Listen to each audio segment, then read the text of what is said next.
program internasional. Beliau juga selama ini aktif mengajar kursus-kursus hukum dan pendidikan advokat, pendidikan kurator, serta aktif menjadi pembicara ataupun moderator di berbagai seminar dalam dan luar negeri. Sering diminta pendapatnya oleh berbagai media cetak. Untuk berbagai hal tentang hukum, beliau juga aktif terlibat dalam berbagai tim pengkajian tingkat nasional. Sering pula, beliau dipanggil sebagai saksi ahli di bidang hukum dalam berbagai perkara, baik di pengadilan negeri maupun pengadilan niaga, BANI, kepolisian, dan kejaksaan RI. Luar biasa ya CV beliau. Baiklah, dengan tidak membuang waktu lagi, langsung saja kepada yang terhormat Dr. Munir Fuadi, SHMH, LLM. Waktu dan tempat dipersilahkan. Baik, silakan Bapak Munir. Bisa untuk memulai pemaparan materinya, waktunya kurang lebih 20 menit. 20 menit ya? Nah, 20 menit untuk Pak Munir boleh dilebihkan lagi sampai 30 menit lebih. Boleh ya? Khusus. Ya. Lihat situasi dan kondisi nanti ya. Ya, silakan. Oke, terima kasih Saudara moderator. Oke. Assalamualaikum warahmatullahi wabarakatuh. Waalaikumsalam warahmatullahi wabarakatuh. Salam sejahtera. Selamat pagi semua. Selamat pagi Nusantara. Pagi Pak. Pagi Pak. Baik. Saya akan mulai ya. Topik ini sebenarnya topik yang cukup menarik dan cukup menantang saat ini di zaman now. Kenapa? Karena memang kita perlu galakkan UMKM ini untuk berkreasi, untuk berproduksi, untuk kesejahteraan kita semua. Memang masalah ini sebenarnya bukan masalah baru bagi kita di Indonesia. Sudah sejak zaman-zaman presiden sebelumnya itu sudah banyak sekali program untuk mensejahterakan, memajukan UMKM ini. Mulai dari masa Presiden Soekarno sudah ada ini. Masa Pak Harto juga sangat gencar. Waktu itu kita ingat masih ada, waktu itu ada yang namanya Kepres 14, Kepres 14A di zaman Pak Harto ya. Itu semuanya untuk UMKM. Dan memang yang lebih maju waktu itu justru bidang pertanian. Bidang pertanian itu dengan pendampingan dengan penyuluh pertanian dari pemerintah turun sampai ke desa-desa, sarjana masuk desa, masih ingat kita ya. Kemudian KKN mahasiswa masuk desa sampai hari ini masih ada. Kemudian juga ada sarjana TKS namanya. Mahasiswa itu di tingkat 4 disuruh ke desa barang 2 tahun untuk menjadi pendamping, pembina di pedesaan. Kemudian 2 tahun dia balik ke universitas. Ada yang sampai tidak balik-balik itu. Balik ke universitas, kemudian di universitas mereka melanjutkan kuliah dan diangkat jadi pegawai negeri semuanya. Bukan main. Dan itu sebabnya maju waktu itu. Pertanian maju, kita bisa swasembada pangan di masa Pak Harto. Kita bisa sumbang beras sampai ke Afrika sana. Luar biasa. Program ini juga berawal dari Soekarno dengan prinsip berdikari, dulu berdiri di atas kaki sendiri. Kita menghasilkan semuanya, kayak ini kita memproduksi segala yang bisa diproduksi. Ini suaranya nih ya? Ini Zoom meeting apa ini? Ini Zoom apa? Halo, ya jadi itu ya. Satu hal yang sebelum saya masuk ke materi, satu hal yang penting sekali untuk ini adalah bahwa kepada UMKM itu, kepada pedagang atau pengusaha kecil, menengah itu, dia itu bukan kita harus misalnya kalau dalam yang sering dibilang, kita tidak boleh untuk mereka itu kita kasih ikan. Ikan yang dikasih. Tetapi pancing. Supaya mereka bisa memancing dengan bagus. Supaya bisa mereka mancing sendiri. Jadi bukan kita kasih bantuan cuma-cuma selesai di situ. Bukan itu. Bukan itu visi untuk UMKM ini. Tapi kita kasih pancing. Juga kasih pancing, bukan selesainya di pancing itu. Kasih pancing kemudian diajarkan bagaimana cara memancing. Gimana memancingnya, yang banyak ikannya yang bagus-bagus. Dan bagaimana menjual ikan ke pasar. Nah, itu yang diajarkan. Kalau dikasih pancing, kemudian selesai di situ, bisa-bisa pancing itu dijual sama dia. Nah, jadi itu prinsip yang paling utama ya. Jadi kita mengajarkan mereka bagaimana berbisnis yang benar. Jadi mereka harus kompetitif juga. Tidak bisa mentang-mentang ada pemerintah, mereka seenak-enaknya, ini uang pemerintah dikasih dana, tidak bisalah kita kemplang hutangnya. Nggak bisa begitu. Hutang harus dibayar. Kredit harus dibayar. Cuma tentu ada kemudahan. Ada bunganya rendah, ada jaminannya tidak perlu, dan sebagainya, dan sebagainya. Tetapi tetap business like. Tetap dengan cara-cara bisnis, sehingga mereka bisa kompetitif. Ya. Oke, prinsipnya begitu. Tentu di sini perlu pemerintah campur tangan. Pemerintah harus hadir untuk bisa membina UMKM ini. Sekali lagi, hadir bukan untuk kasih dana, selesai di situ. Karena memang ada sikap mental dari masyarakat kita juga harus berubah, bahwa kalau pemerintah datang bukan berarti kasih dana selesai di situ. Itu bukan tugasnya Menteri UMKM yang begitu. Kalau kasih dana selesai, bawa makan selesai, bawa sumbangan selesai, itu tugasnya Ibu Risma, Departemen Sosial itu, bukan UMKM itu. Itu ya, bawa kasih makan, mereka pun bisa pilih-pilih makan, ya ini nggak enak Bu, nggak mau saya, maunya apa. Masih bisa begitu juga, udah dikasih gratis. Ini namanya sikap mental, ya. Sikap mental daripada masyarakat yang harus dirubah dulu, ya, dengan penyuluhan-penyuluhan itu, ya. Jadi dalam hal ini bidang-bidang pemerintah yang harus terlibat, ya. Bidang-bidang pemerintah yang harus terlibat itu bidang pemerintah di halaman selanjutnya, ya. Pendanaan, dana, ini paling penting ya. Bawa duit, bawa koper. Pemerintah itu bawa koper, bawa duit, ya, bawa bakul duit. Tetapi tentu sekali lagi harus disalurkan secara business like. Jadi pemerintah hadir mutlak, dan konsep hukum tentang kehadiran pemerintah dalam situasi seperti ini, dalam membangun rakyat itu adalah berdasarkan konsep hukum yang disebut social welfare state, negara berkesejahteraan sosial. Teorinya begitu, ya, negara berkesejahteraan sosial.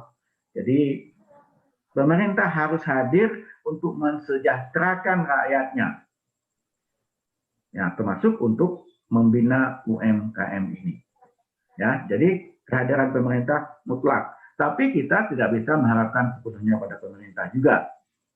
Tentu pihak-pihak lain terkait, ya, nanti kita akan jelaskan siapa pihak lain itu, bagaimana caranya dia harus membantu UMKM ini. Oke, jadi pendanaan, penyediaan sarana, ya, itu ada di slide nomor 4 itu. Memberikan informasi usaha, itu tugas pemerintah. Kemitraan. Nah, ini kemitraan ini sudah lama kita praktekkan juga dengan berbagai versi, ada yang berhasil, ada yang enggak. Ya. Perizinan usaha dimudahkan, itu sudah dilakukan. Kesempatan berusaha ditambah, promosi dagang. Ya, promosi, dipromosi. Kalau jadi pendanaan yang namanya masyarakat itu, apalagi UMKM kan nggak ngerti bagaimana promosi, ya, sampai marketing promosi itu harus dijalankan, itu harus bantu pemerintah, ya, karena ada juga UMKM berproduksi, udah ada produksinya nih, pabrik buat apa, Sudah ada banyak massal produksinya, nggak tahu jualnya kemana. Terus katanya, ini kita mau jual kemana ini produksi ini? Di pasar nggak terserap. Belum tentu terserap produk-produk tertentu. Nah, ini tugas pemerintah. Dan juga tentu warga-warga lain yang terlibat ya. Bisa mitranya misalnya, perusahaan-perusahaan yang terlibat di situ ya. Promosi dan dukungan-dukungan lainnya. Kemudian baru-baru ini kita mengenal ada Omnibus Law ya, yang ramai itu ya, ramai dan dirame-ramein itu. Omnibus Law juga sangat concern terhadap UMKM ini. Ada beberapa pasal ya yang mengatur khusus, baik dalam hubungan dengan perusahaan, termasuk perusahaan UMKM ini, maupun dalam kaitan yang lain ya. Untuk perusahaan-perusahaan ini nanti ada pembicara khusus ini, pembicara yang ini. Yang penting bahwa paling enggak untuk secara teori ya, bahwa perusahaan, kalau misalnya UMKM ingin mendirikan perusahaan sekarang, sistemnya sudah berubah dengan Omnibus. Sekarang perusahaan boleh hanya satu orang pemegang saham. Nah, ini saya kira suatu perubahan yang cukup dasar dari segi teori ya. Karena kita dulunya secara teori kita PT itu kita dirikan 2 orang berdasarkan konsep perjanjian. PT itu perjanjian. Teorinya teori perjanjian, perjanjian kan harus 2 orang ya. Nah, itu konsep atau teori bawaan sebenarnya dari KUHD dulu. KUHD punya 21 pasal tentang PT. Nah, itu mengambil konsep perjanjian, kemudian Undang-Undang PT tahun 95, kemudian itu undang-undang mengulang lagi konsep perjanjian, dan Undang-Undang PT yang baru sekarang juga mengulang lagi konsep perjanjian, tetapi dalam Omnibus teori perjanjian sudah ditinggalkan. Saya kira memang harus begitu. Ya, tidak masanya lagi kita pegang hukum perjanjian, karena negara lain juga sudah nggak pegang lagi teori-teori begitu. Dan sekarang alhamdulillah kita juga sudah mengikuti tren-tren perkembangan saat ini ya. Kemudian tentu kita tahu semuanya sekarang pakai elektronik ya, nggak lagi bersusah-susah membuat perusahaan, nggak lagi bersusah-susah sudah. Semuanya sudah dengan elektronik, dalam Omnibus sudah diberesin semua. Termasuk nanti ada kemitraan, ini sangat penting ya, kemitraan dalam UMKM ini juga sudah dianjurkan diberikan nanti fasilitas, insentif untuk perusahaan-perusahaan yang mau bermitraan dengan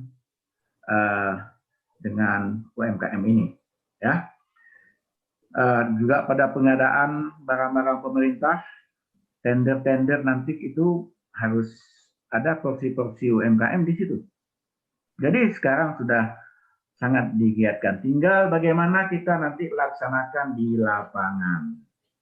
Jadi teori bisa lain, undang-undang bicaranya lain, lapangan lain lagi. Kan gitu ya. Kita biasanya masalahnya banyaknya di lapangan. Nah, itu nanti tentu tugas kita bersama, tugas pemerintah semuanya untuk bisa menjalankan itu. Oke, jadi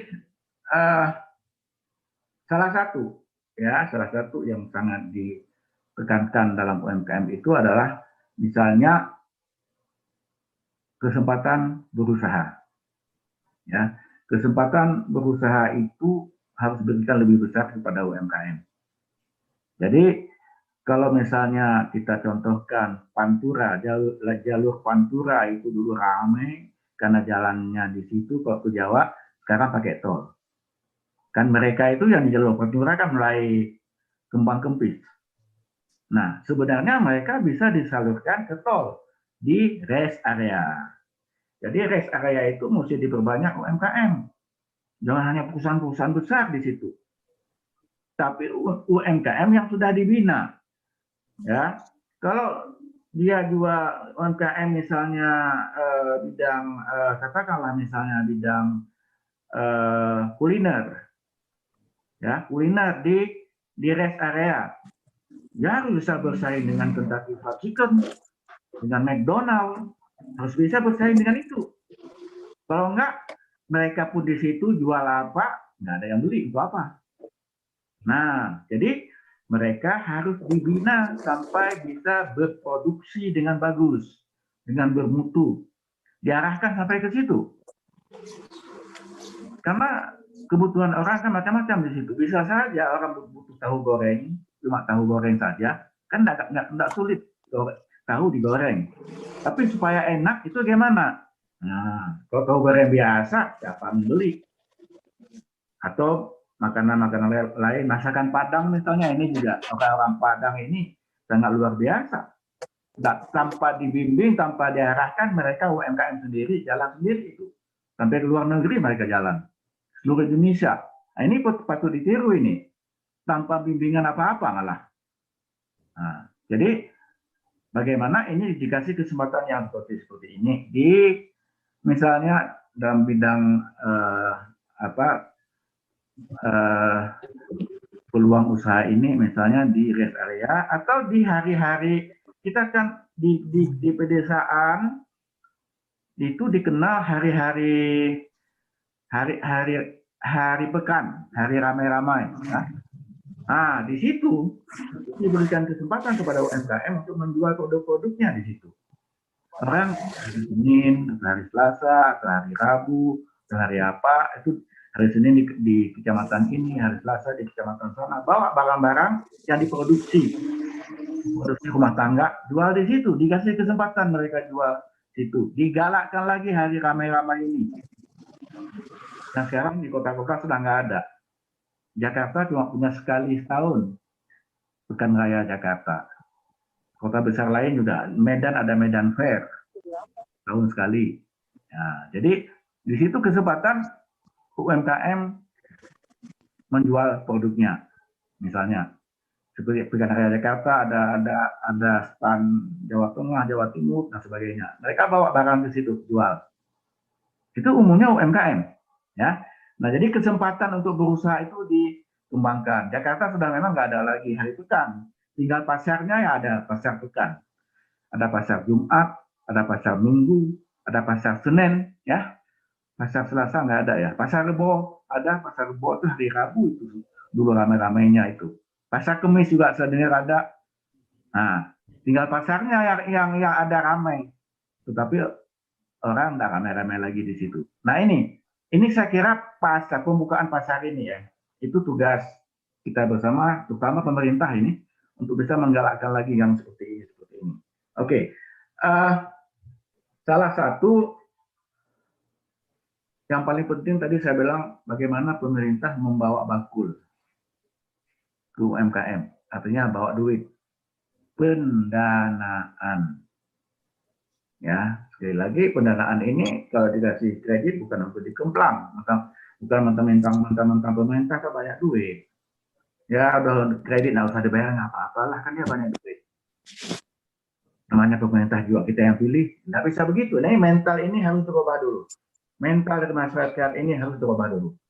Itu tugas dari semua kita, termasuk pemerintah, termasuk perguruan tinggi, penyuluhan ke masyarakat. Dosen-dosen kan perlu pelukung dari penyuluhan itu ya untuk masyarakat supaya dia bisa naik golongan di situ, bisa dikasih duit tiap bulan. Itu kan ada pengabdian masyarakat, ada penelitian, ada pendidikan ya. Nah, pengabdian masyarakat itu bisa arahnya ke UMKM. Coba diarahkan ke situ. Ya, untuk merubah mental semua mereka supaya mereka bisa berbisnis dengan baik, ya. Memang pola pendanaan itu kalau di dalam undang-undang, dalam peraturan yang ada itu sangat banyak ya. Sumber pendanaan itu sangat banyak, mulai dari kredit tentunya. Kalau kredit sekali lagi harus dibayar ya, nggak boleh dikemplang. Ada modal ventura. Nah, ini venture capital. Nanti akan kita jelaskan ini. Ada anjak piutang yang disebut dengan factoring. Itu sumber pendanaan UMKM yang disebut dalam peraturan yang ada. kemudian koperasi, ya, dan model-model pembinaan lainnya, termasuk franchise. Franchise. Jadi kalau tadi saya bilang, misalnya Kentucky Fried Chicken ada di rest area, itu kan tidak bisa disaingi sama UMKM. Oke, tapi yang pegang franchise itu harus arahnya ke UMKM. Ya, franchise itu kan yang berbisnis bukan Kentucky-nya. Orang lain berbisnis pakai nama Kentucky. Itu kan franchise. Nah, orang lain ini harus UMKM. Bermitraan dengan atau pakai merek Kentucky, McDonald, Wendy's, apalagi yang gitu-gitu. Ya, STW 7 juga itu juga udah franchise sekarang ya. Jadi di situ meskipun perusahaan besar tapi UMKM ada keterlibatannya di situ. Tadi saya bilang anjak piutang, ya, factoring. Nah ini anjak piutang bukan hanya untuk UMKM, ini bisnis beneran, canggih ini bisnis. Itu yang disebut dengan factoring, jual beli piutang, ya, jual beli piutang berdasarkan pasal 613 sesi 613 KUH Perdata, sesi itu dialihkan piutang, ya itu disebut factoring. Ada perusahaan khusus untuk itu, perusahaan pembiayaan. Tetapi tujuannya bukan untuk UMKM. Nah, bagaimana caranya ini dibawa ke UMKM? Ini akan ada banyak masalah memang, karena yang dijual itu bukan utang-utang macet. Bukan utang macet dijual. Itu kalau utang macet itu urusan, bukan urusannya factoring, itu urusannya debt collector itu. Nah, tapi ini factoring ada utang bagus, utang lancar, tapi mungkin belum jatuh tempo. Nah, dibayar dulu, nanti jatuh tempo dikasih ke yang beli piutang itu. Itu namanya factoring. Itu mungkin ya, mungkin dilakukan, masih mungkin dalam kesempatan-kesempatan yang sangat terbatas tentunya, karena utangnya harus utang bagus ya. Kemudian modal ventura, modal pendanaan lain. Modal ventura itu yang disebut venture capital ya. Ini ceritanya panjang. Kita dulu sudah pernah di masa Orde Baru, Pak Harto, itu pernah dikembangkan modal ventura untuk UMKM. Ada perusahaan BUMN waktu itu ya. Ini yang pendanaan modal ventura. Ada perusahaan UMKM, perusahaan BUMN waktu itu. Tapi karena persyaratannya berat untuk modal ventura, antara lain kita harus ada equity partisipasi, masuk untuk pegang saham. Ya, kalau pemerintah, kalau BUMN ya dia pegang saham di situ. Kemudian juga ada pendampingan usaha, mungkin sebagai komisaris atau bahkan salah satu direktur, itu harus dipegang oleh perusahaan pembiayaan yang modal ventura. Dan itu tentu kalau yang profesional masih oke, tapi kalau pemerintah sudah sangat sulit, terutama di mencari orang-orang pendamping usaha yang mengawasi. Harus ada orang yang lebih pinter ya, mengawasi itu lebih tahu, lebih pintar daripada yang diawasi. Yang diawasi itu UMKM. Kalau yang mengawasi ini memble ya, nah tentu yang diawasi tambah kacau. Nah, mencari orang-orang beneran untuk bisa mengawasi ini mungkin dapat 1-2 orang, tapi kita kan bicara seluruh Indonesia, berapa puluh ribu perusahaan, berapa orang diperlukan, coba. Makanya dulu Pak Harto mencanangkan sarjana masuk desa. Sarjana inilah yang akan bergerak begitu, yang akan mendamping.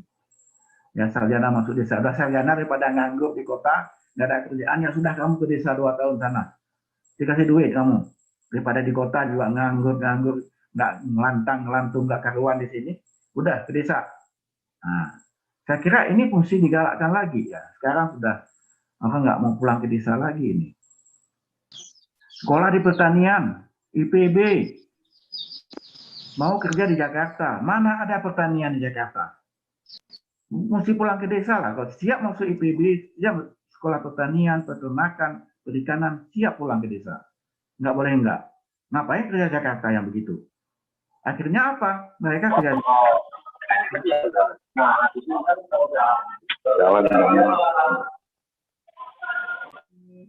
akhirnya di Jakarta mereka kerja jadi wartawan, kerja di bank. Sangat banyak itu di bank itu orang pertanian itu.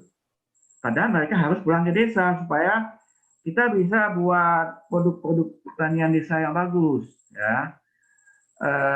Bisa kayak Thailand itu Jepang, ada ubi Jepang, ada durian Bangkok, ada segala macam. Kenapa nggak ada durian Indonesia? Kenapa nggak? Ya gitu-gitu ya. Itu kan orang-orang ahli pertanian yang bisa begitu.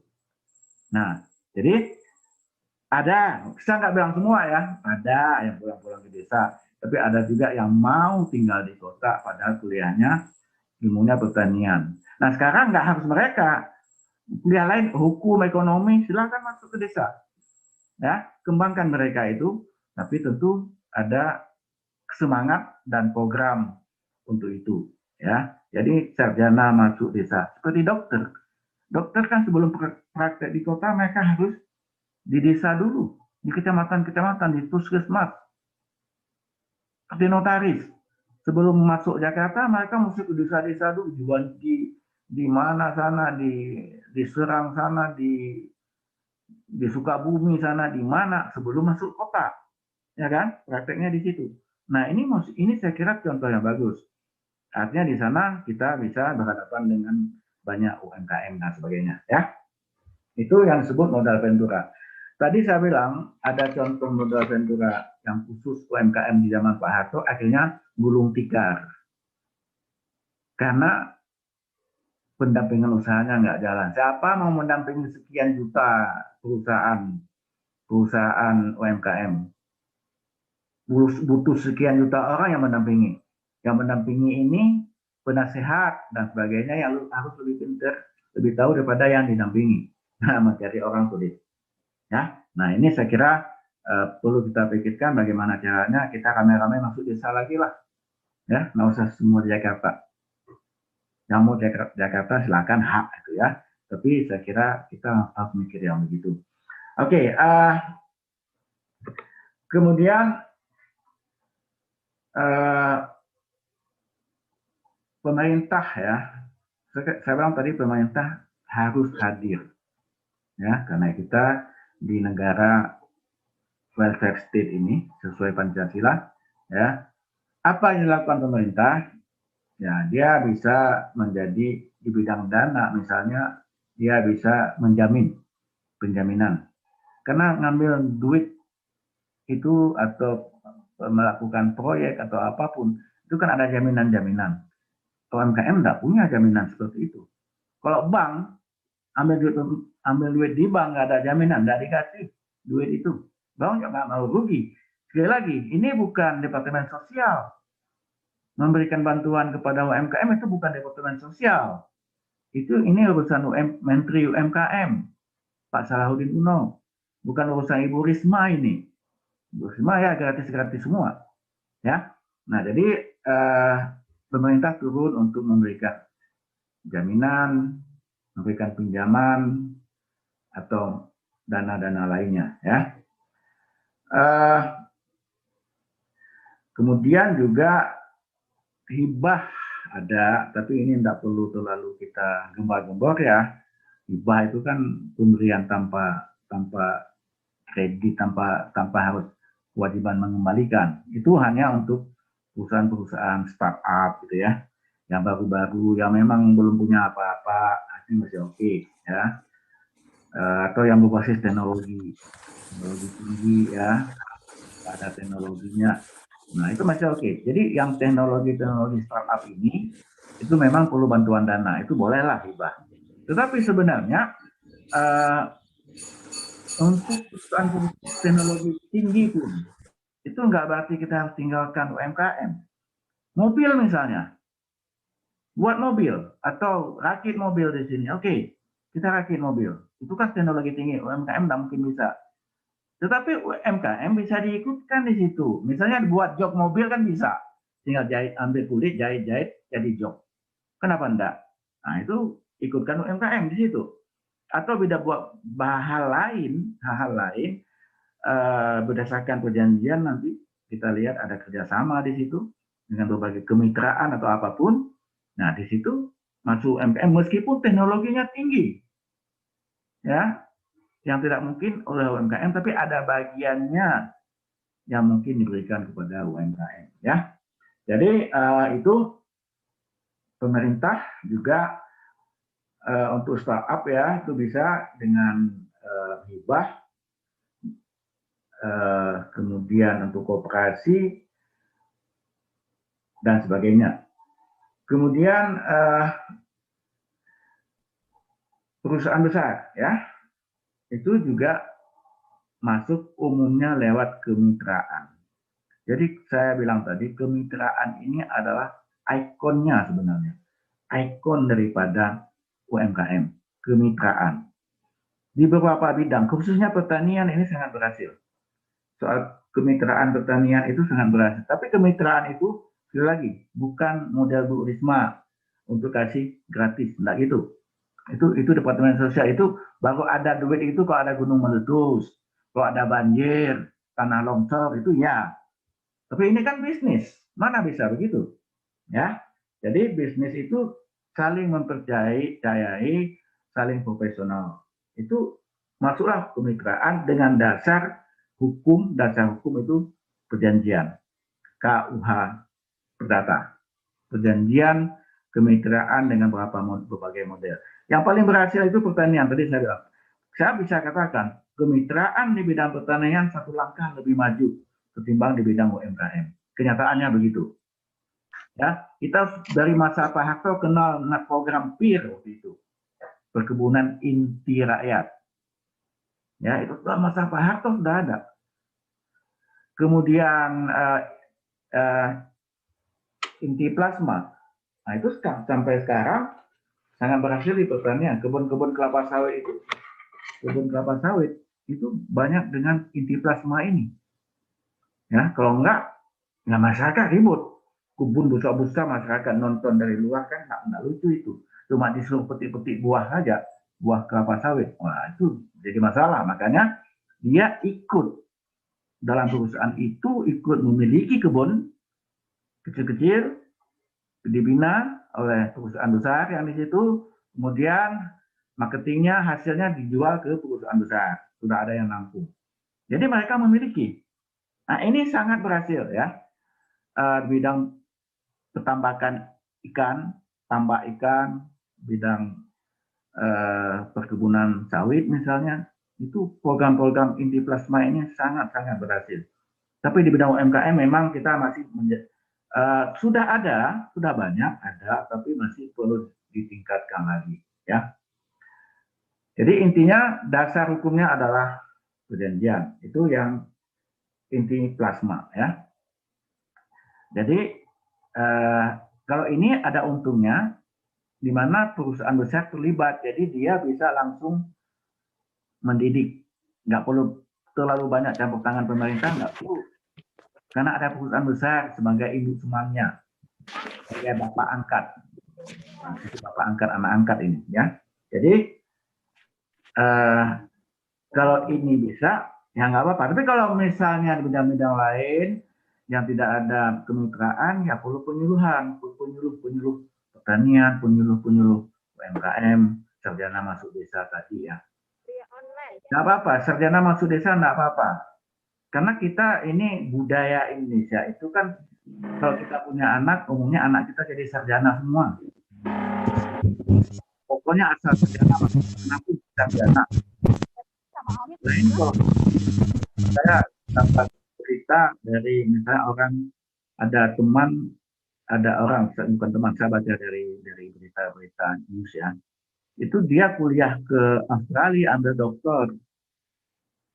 Terus di sana ditanya sama seseorang, kok Bapak ambil doktor? Orang Indonesia banyak ambil doktor kemari.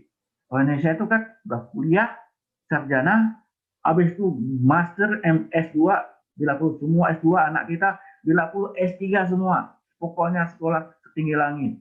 Kerjanya nanti terserah. Nah, orang Australia itu ya, di sana kan banyak kebun, banyak orang-orang piara sapi. Jumlah sapi di Australia lebih banyak daripada jumlah orangnya itu, jumlah penduduknya. Nah, anak penggembala sapi ini, dia nggak akan sekolah meskipun dia punya duit banyak dan bisa sekolah. Tamat SMA, dia cuma ambil kuliah-kuliah setahun semacam politeknik gitu ya. Terus bidangnya apa? Politeknik itu bidang bagaimana memberikan makanan sapi yang benar, bagaimana memelihara sapi yang benar, bagaimana kemudian menjual sapi yang benar, itu saja. Sudah itu dia pulang ke kampungnya, dia sama-sama orang tuanya piara sapi. Nanti suatu masa dia wariskan dari orang tuanya, kalau nanti meninggal, ya dia akan jadi pedagang sapi. Dia nggak mau S1 pun nggak mau kuliah. Dia bilang, ngapain saya kuliah? Toh saya untuk memelihara sapi.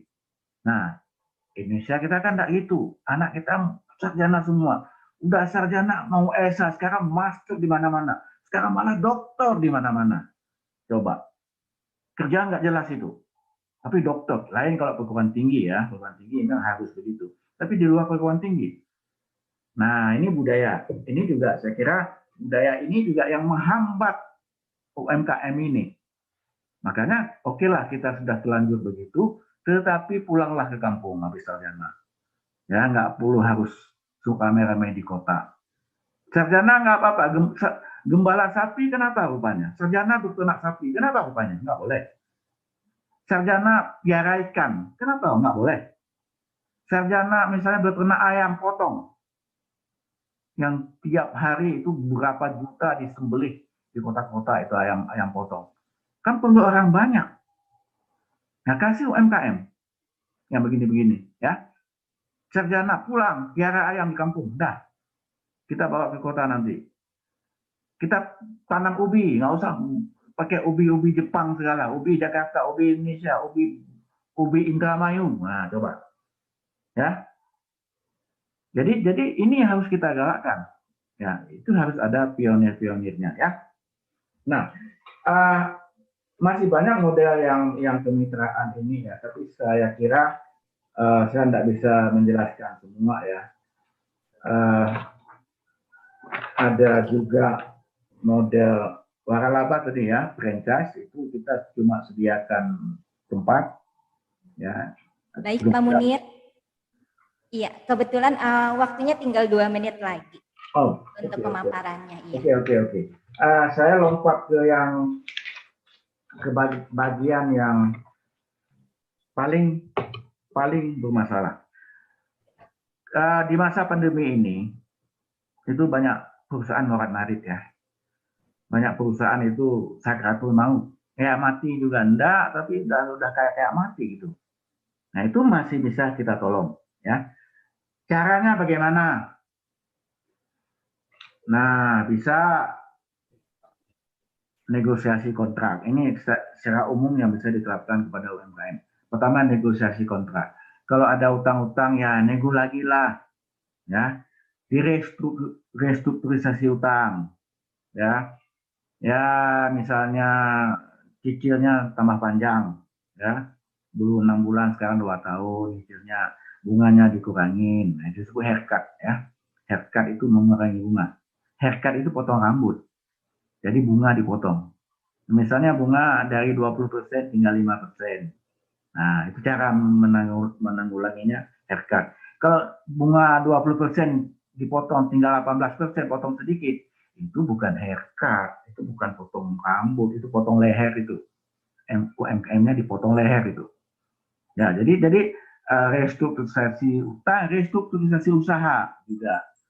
Ya, kalau usahanya di bidang sediain mobil untuk pariwisata dulu, bawa turis, sekarang nggak ada turis, ya sudah, mobil itu di restrukturisasi usahanya, misalnya tetap mobil itu, tapi nggak lagi bawa turis.